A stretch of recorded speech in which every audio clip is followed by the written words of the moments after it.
Assalamualaikum warahmatullahi wabarakatuh. Perkenalkan, nama saya Layani Satul Ain dengan nomor NIM 091028022218 dari Prodi Pendidikan Bahasa Indonesia semester 3. Baik, di sini saya akan menjelaskan sedikit atau mempresentasikan materi tentang merancang karya ilmiah. Merancang karya ilmiah. Karya ilmiah adalah karya tulis yang dibuat dengan prinsip-prinsip ilmiah berdasarkan data dan fakta atau observasi, eksperimen, dan kajian pustaka. Tujuan penulisan karya ilmiah adalah menyampaikan seperangkat informasi, data, keterangan, dan pikiran secara tegas, ringkas, dan jelas. Secara umum, bentuk penyajian karya ilmiah terbagi ke 3 jenis, yaitu bentuk populer, bentuk semi formal, dan bentuk formal. Berikut penjelasannya. 1. Bentuk populer. Karya ilmiah bentuk ini sering disebut karya ilmiah populer. Bentuk manasukah?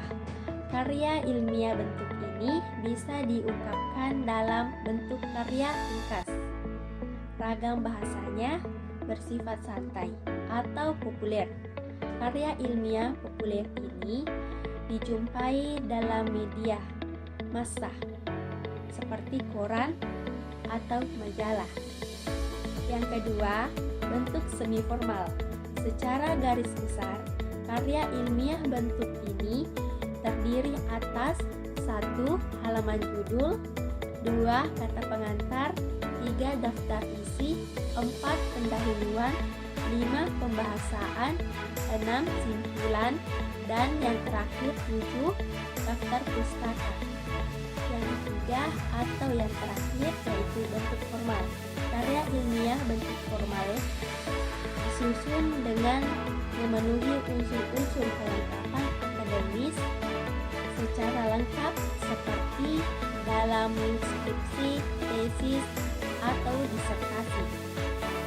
Unsur-unsur karya ilmiah bentuk formal meliputi hal-hal sebagai berikut, yaitu 1. Judul, 2. Timpang bimbing, 3. Kata pengantar, 4. Abstrak, 5. Bab pendahuluan, 6. Bab kepustakaan atau kerangka teoritis, 7. Bab metode penelitian, 8. Bab pembahasan hasil penelitian, 9.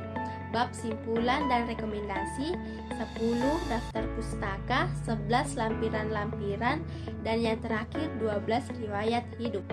Kemudian makna, denotasi, dan konotasi.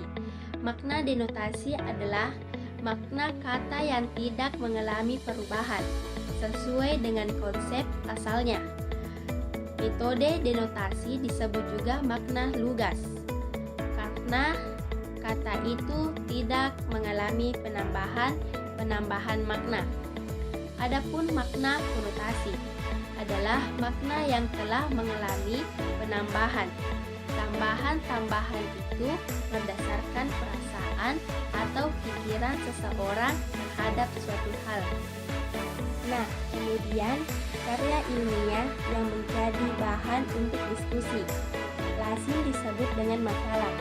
Makalah sering pula disebut kertas kerja, yakni suatu karya ilmiah yang membahas suatu persoalan dengan pemecahan yang didasarkan hasil kajian literatur atau kajian lapangan. Makalah terdiri atas pendahuluan, pembahasan, dan simpulan. Nah, itulah tadi materi tentang merancang karya ilmiah. Baik, di sini ada kesimpulan,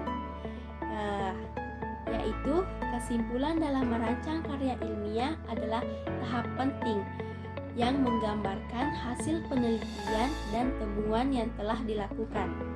Dalam kesimpulan, Anda dapat merangkum temuan utama, memberikan interpretasi dan analisis, serta memberikan saran atau rekomendasi untuk penelitian selanjutnya. Nah, itulah tadi materi yang saya jelaskan sedikit tentang merancang karya ilmiah. Sekian dari saya.